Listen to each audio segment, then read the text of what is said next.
Donc on va faire un petit point sur les vecteurs. Déjà un vecteur, il faut savoir que ça désigne un mouvement. C'est-à-dire que dès que vous vous déplacez en ligne droite, eh ben, vous faites un mouvement d'un point vers un autre. Et ce mouvement est caractérisé par un vecteur. Vous êtes déplacé d'un point A vers un point B, donc vous avez effectué la translation de vecteur AB. Ça, c'est le vocabulaire.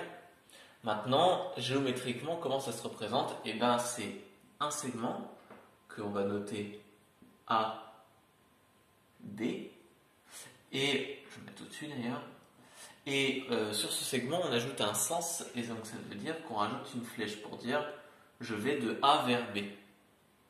Comment se note cet objet? Eh bien, cet objet se note AB avec une flèche au-dessus.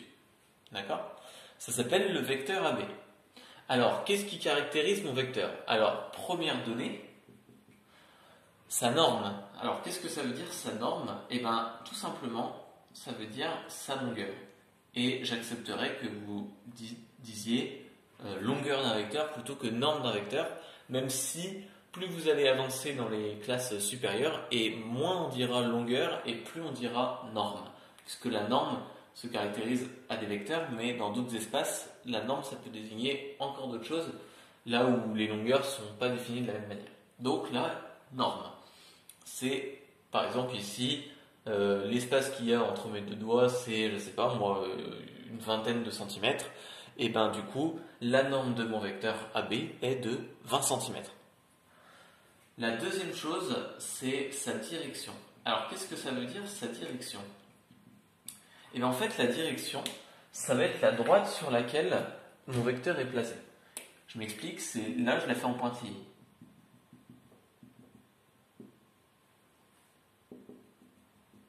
Voilà, là, ce que j'ai dessiné en vert, c'est la direction de mon vecteur. Pourquoi? Ça veut dire que mon vecteur, il est sur cette droite en vert. Cette droite est appelée la direction. Attention à ne pas confondre avec la direction comme on l'utilise dans le langage courant, c'est-à-dire que quand vous dites « je vais dans telle direction », ça veut dire que vous allez vers un endroit. Et ça, en fait, en mathématiques, pour les vecteurs, ça va plus être lié au sens. Et le sens, c'est justement la troisième caractéristique d'un vecteur. Qu'est-ce que c'est le sens? Ça veut dire que là, vous avez deux choix. Une fois que vous vous déplacez en ligne droite sur cette droite en pointillé vert, soit vous allez aller dans la direction de A vers B, soit vous allez aller dans la direction de B vers A. Et c'est là toute la difficulté, c'est que là, regardez comment je l'ai dit, je dis dans la direction.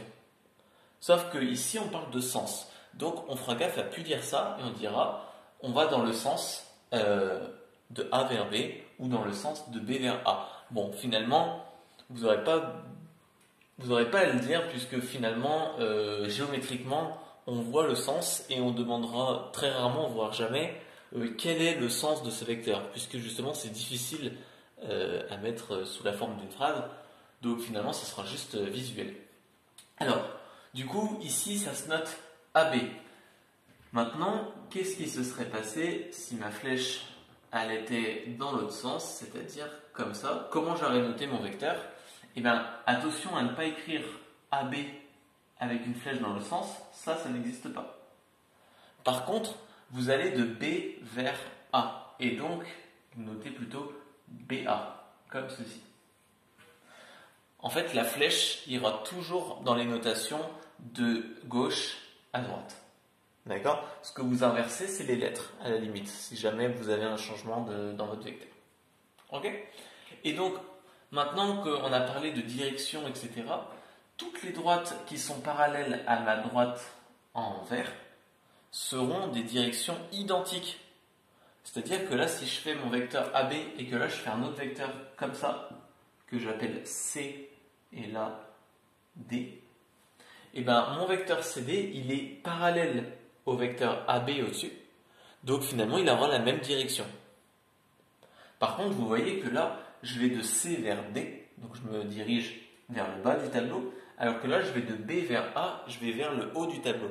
Donc ces deux vecteurs n'ont pas le même sens. Ils auraient eu le même sens si j'avais laissé comme au départ la flèche comme ça. Là, vous voyez bien que les deux vecteurs, ils vont dans le même sens, parce qu'ils vont vers le bas du tableau. D'accord ?